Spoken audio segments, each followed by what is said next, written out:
kapag nakakita ka ng item somewhere na merong lukso ng dugo, wala ka nang magagawa.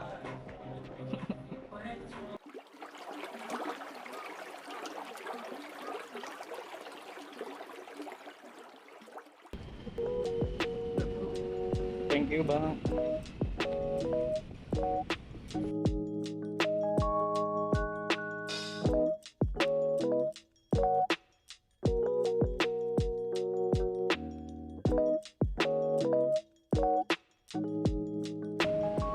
Sinusundan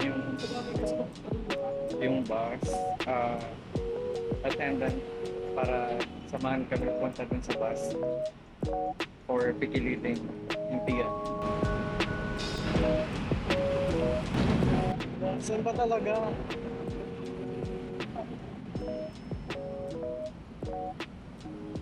Nawawala ata kami. Sobrang nabuworry kami kanina kasi first time namin sumakay sa NTN Pikiliting ng bus papuntang NT. And medyo nag-worry kami kasi baka mamaya either naiwanan na kami ng bus or mali pala yung lugar. But we're all good na. Nandito na kami ngayon sa bus and we're on our way to Genting. See you later, Genting!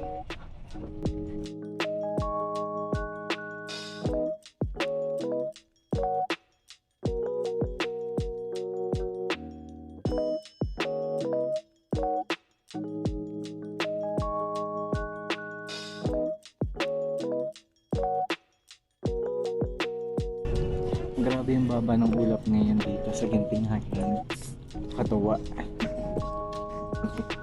Just look at that. Oh my gosh.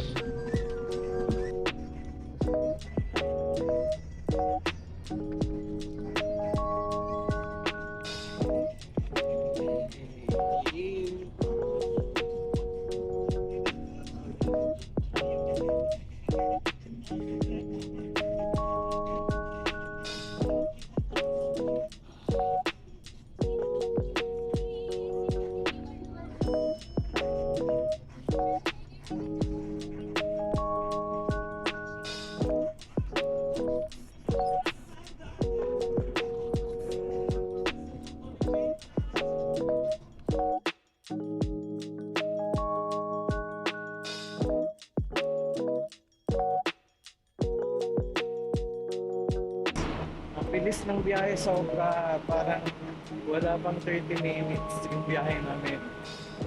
So ganun pala kapag galing na ng Hintian Pikiliting.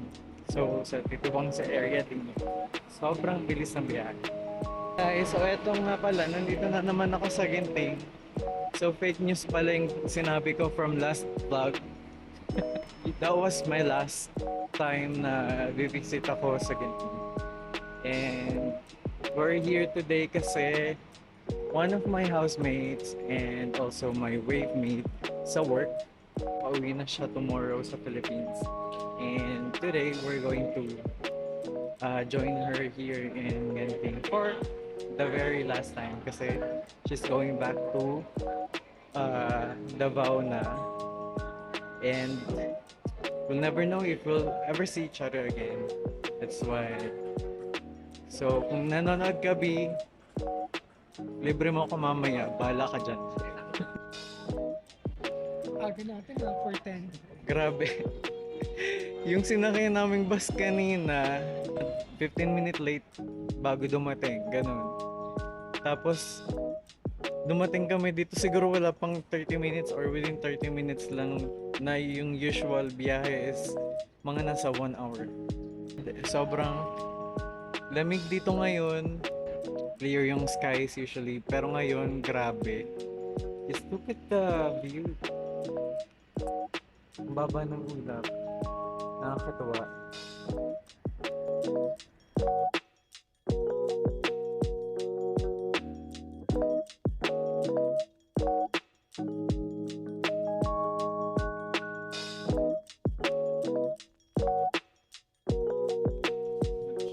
So we're here inside the Didas at the moment. unfortunately, we're heartbroken because of the low discount. It's just 10 and 15% off, where it's usually like 30 to 45 or even 50% off if you buy 2 pieces or 3 pairs of shoes or any like uh, garments. But right now it's really, I mean, the discounts are really low. So I guess like we're just going to Mitsui next time, maybe next week or before I go back to the Philippines.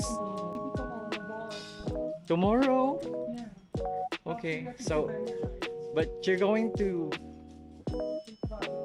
no, you're going to shoulder all the expenses, including the fare, because I don't have money anymore.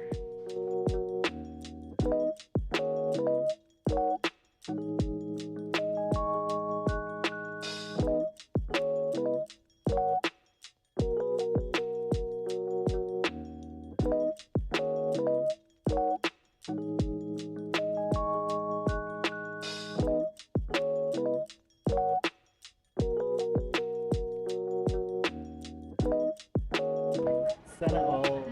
Kamura kasi ng beer. Benerize? Nasaan ka, Benerize?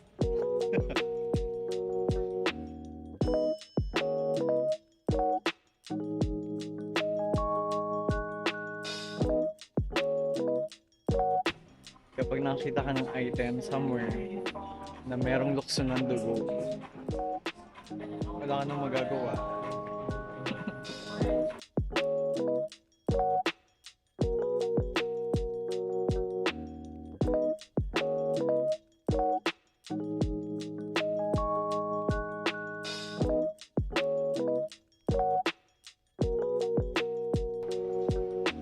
So yun na nga,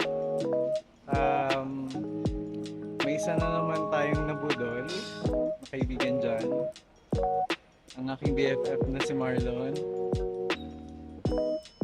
Mark as enabled. Sorry te, love you.